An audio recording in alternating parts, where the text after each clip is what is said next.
So those are all the books I read in June. Being jealous. Oh boy, I'm so excited to have it in my hands. I definitely didn't finish my June TBR.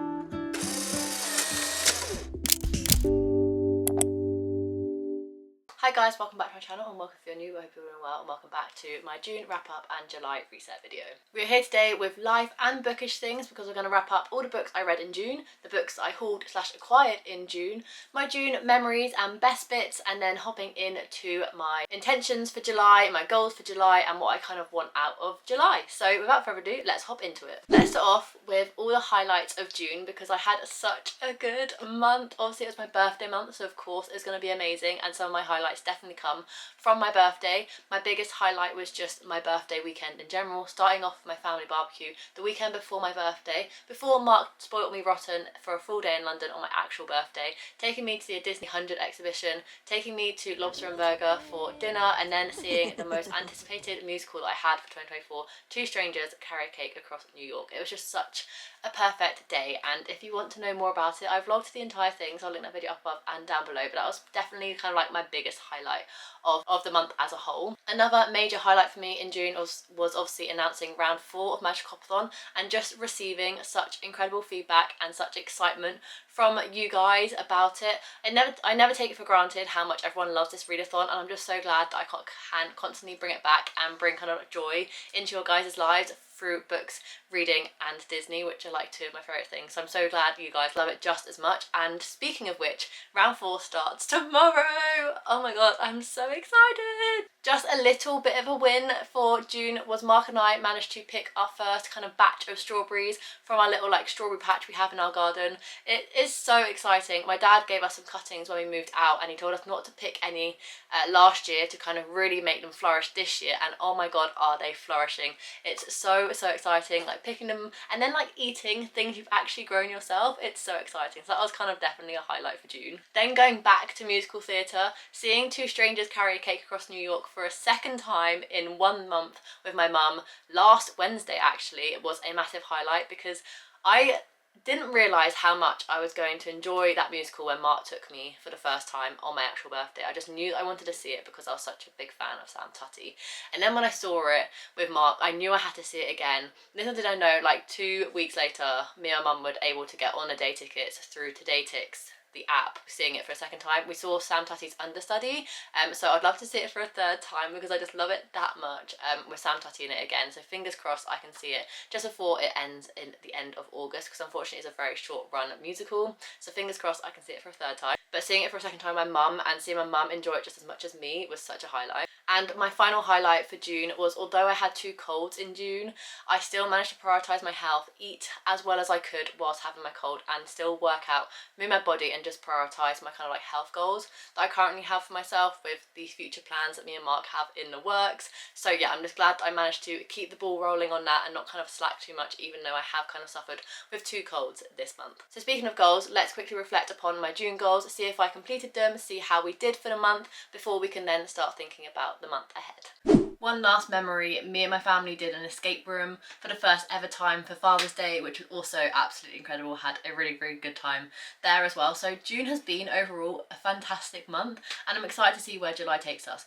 But my July goals, the first one was to continue on with my Summertime Fine programme hosted by Sydney Cummings over on YouTube, which I'm proud to say that I've consistently stayed on top with. I am 2 weeks behind because I had to take a week off with my first cold. The second cold didn't hit me as badly and I was able to continue to work out, but that first cold really knocked me sideways and I just had to take a week off from working out. So I'm now 2 weeks behind schedule, but I'm still completing every single workout. I'm still doing it all in its entirety, so I'm still on track to finish that program. So I will actually say I can tick that one off.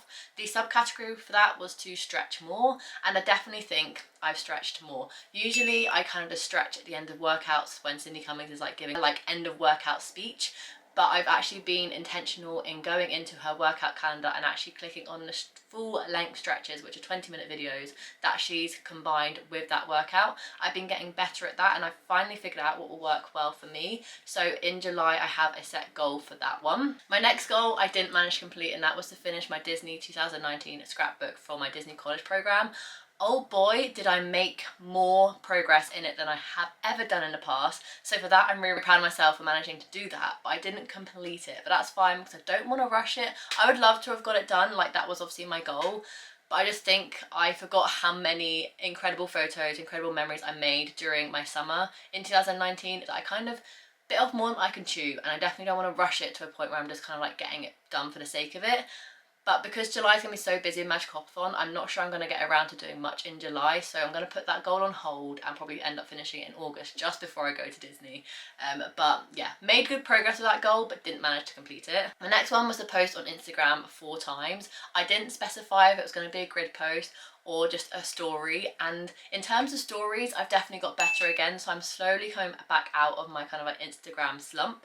I definitely posted more than 4 times on my Instagram stories. I just need to get better at doing reels and grid posts again, but all with time, slowly but surely, like let's walk before I can run. And then my final goal was to actually complete my June TBR.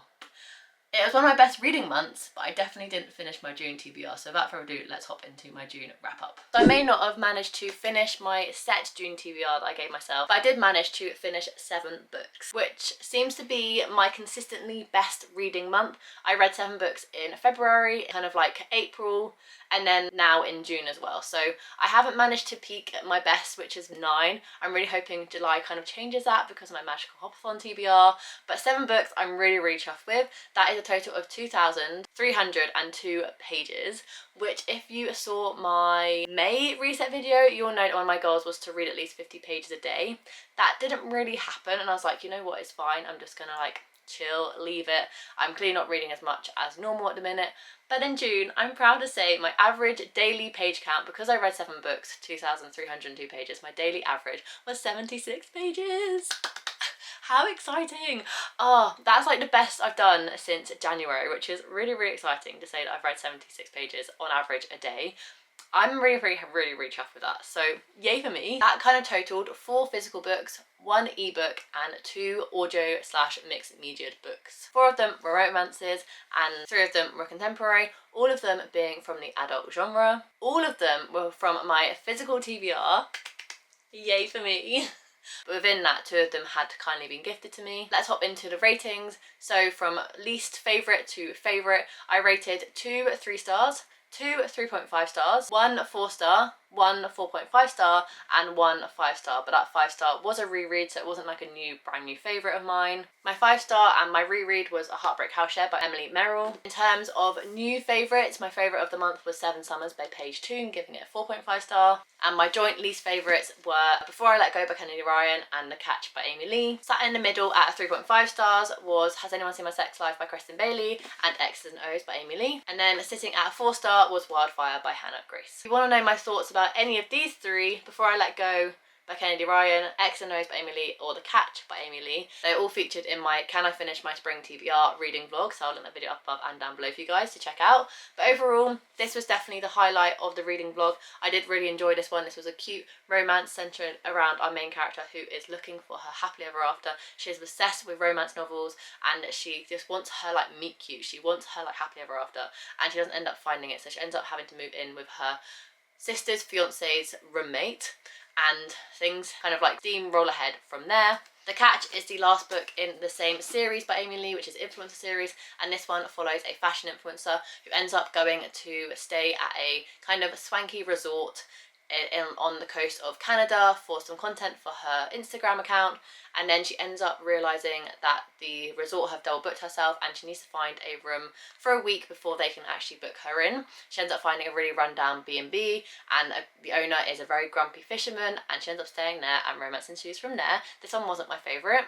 And then unfortunately my least favourite was Before I Let Go by Kennedy Ryan. It just wasn't really for me. I couldn't really connect to the characters. It basically follows 2 main characters, Josiah and Yasmin, who have recently got a divorce. They have 2 young kids and they run a business together, so they're trying to find out that new dynamic between how they're going to run their business and bring up their 2 young kids whilst being divorced parents, and they kind of find this sort of balance until they have 1 stolen kiss and it's a second chance romance from there. It just wasn't my favourite. It was just a very okay book.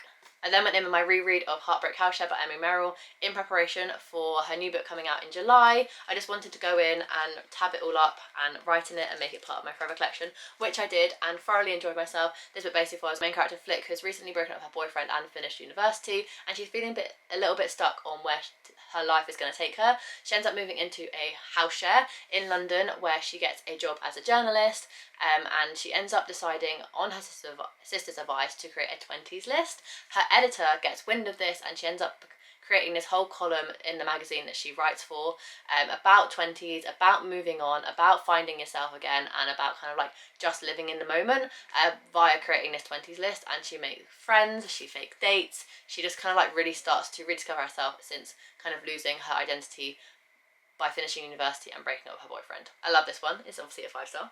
And then we went into an audiobook of Wildfire by Hannah Grace. This is the second book in the Icebreaker kind of Mabel Hill series. Really enjoyed this one, not as much as Icebreaker, but Russ is the perfect golden retriever book boyfriend. He is perfect. This basically follows Russ and Aurora, who end up having a one-night stand at a college party. Next day, little do they know, they both end up turning up to this camp retreat to be counsellors for the summer, not knowing each other were going to be there, and obviously tension ensues from there because I thought it was going to be a one-night stand. They didn't have to contact each other ever again, and obviously now they're stuck in the same situation, so a romance ensues from there, and I did really enjoy it. The setting was cute, very much a summery book because obviously it's based at summer camp, but it wasn't like my all-time favourite. I very much prefer Icebreaker, but this was a fun romance nevertheless. I gave it a 4-star. We then moved on to a TBR vet that's been on my TBR, I want to say since like 2020, 2021, and I finally read it, and has anyone seen My Sex Life by Kristen Bailey? This book was not what I was expecting whatsoever, but I enjoyed it nevertheless. This one I gave it 3.5 stars. This basically follows our main character Meg, who has a husband, has 3 kids, and has this very much mundane life. And then one day when she's getting the kids ready for school,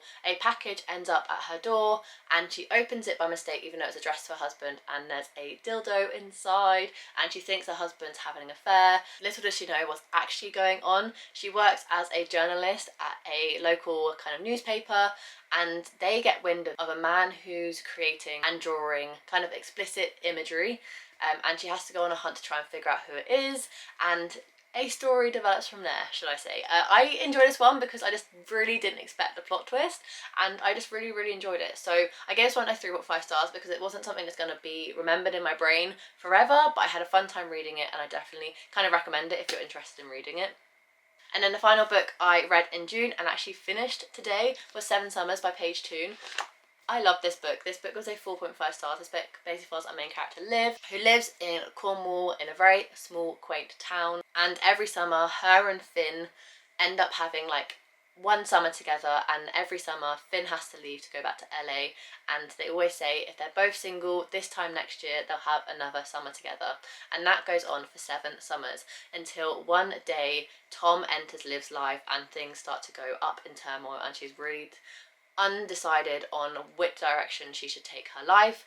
And I really enjoyed it. It's very emotional, very gut-wrenching, like a proper punch in the gut at some of the plot twists I wasn't expecting, and I ended up just falling in love with Liv and Finn and Tom, and it was really interesting to get past timelines and present timelines. So the first chapter is the present timeline of Liv opening up a bar in Cornwall that she works at, and then you flip backwards to 7 summers ago, and then the next chapter is 6 summers ago, 5, 4, 3, 2, 1. So you get every single summer between Liv and Finn, but you also get the present timeline of Tom entering Liv's life and kind of like trying to deal with that as well. I just really enjoyed the writing. I love Paige Toon. This is definitely one of my new favourite Paige Toon books, and I thoroughly enjoyed it. So this one was a 4.5 stars. So those are all the books I read in June. I'm very happy with that stack, and it's nice and colourful and very summer-esque. So those are the books I read in June. Let's hop into the books I acquired in June. So I acquired 3 books myself in June. The first one being a pre-order of Hiding Him by Adam Hatton, which was a pre-order on my Kindle. It still hasn't come out yet, but I did buy it